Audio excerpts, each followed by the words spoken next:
অলিপাপে recently এই যে গো as you like ঘটনাটা ঘটে গেল, এটা কিন্তু আমার জীবনে বহুবার হয়েছে। বহুবার ছোটবেলায় মা বেসন পেঁয়াজ গোলা পাউরুটি ভেজে সেটাকে ডিম ভাজা বলে টিফিনে চালিয়ে দিয়েছে, এবং বহুবার আমি বিশ্বাসও করেছি যে সেটা অ্যাকচুয়ালি ডিম পাউরুটি, কিন্তু কোনোদিন প্রতিবাদ করিনি।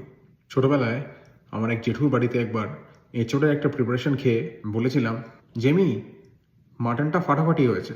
আমার বাবা আমায় আড়ালে রেখে নিয়ে গিয়ে বলেছিল, ওরে, ওটাকে বলে গাছ পাঁঠা, আর তোকে বলে আস্ত পাঁঠা। শ্রাদ্ধ বাড়িতে যেটাকে চিলি ছানা বলে চালানো হয়, আমি শিওর সেটা ছানা নয়, সেটা ফিশ। আর নিরামিষ জিনিস অত ভালো খেতে হতে পারে না। আমরা তখন নতুন ইউএসএতে এসেছি। আমার এক 100% ভেজিটেরিয়ান বন্ধু অনেক ভেবেচিন্তে ম্যাকডোনাল্ডসে গিয়ে চিজ বার্গার নামক একটি খাবার অর্ডার দিয়েছিল। আজও পরিষ্কার মনে আছে, প্রথম একটা কামড় দেওয়ার পরে সে বন্ধুর মুখে আমরা গরুর ডাক শুনতে পেয়েছিলাম। আর এদেশে অনেকে চিড়িয়াখানায় না গিয়ে চাইনিজ বাফেতে যায়, ওখানেই মোটামুটি জুয়ের সব রকম জন্তু জানোয়ারকে দেখতে পাওয়া যায়। চাইনিজ বাফেতে গেলে আমরা সবসময় ভগবানের কাছে প্রার্থনা করে নিই, যাই খাই যে জ্যান্ত কিছু যেন মুখে না পড়ে। আর রেস্টুরেন্টের ওয়েটারদের সঙ্গে তো বহু দুরন্ত এক্সপিরিয়েন্স জড়িয়ে আছে। একটি সাংঘাতিক ঘটনা একবার ঘটেছিল ম্যাঙ্গালোরে একটা রেস্টুরেন্টে। আমরা একবার চিলি পানির অর্ডার করেছিলাম, পকেটে চিলি চিকেনের পয়সা ছিল না বলে, আর ওয়েটার ভুল করে আমাদের চিলি চিকেন দিয়ে গেছিলো। আমরাও চেপে গিয়েছিলাম, চুপচাপ খাচ্ছিলাম।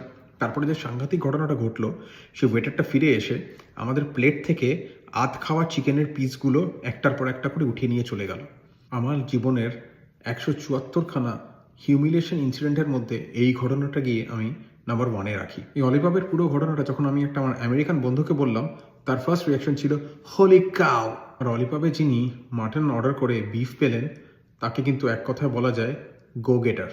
চ্যাট জিপিটিকে জিজ্ঞেস করেছিলাম যে পুরো ঘটনাটার সামারি করে যদি 1 সেন্টেন্সে লিখতে হয় বাংলায়, তাহলে কি আসবে, এবং চ্যাট জিপিটির রেসপন্স ছিল এইটা: অলিপাবে ছাগলের জায়গায় গরু সার্ভ করে একটি শুয়োরকে মুরগি বানানো হয়েছে।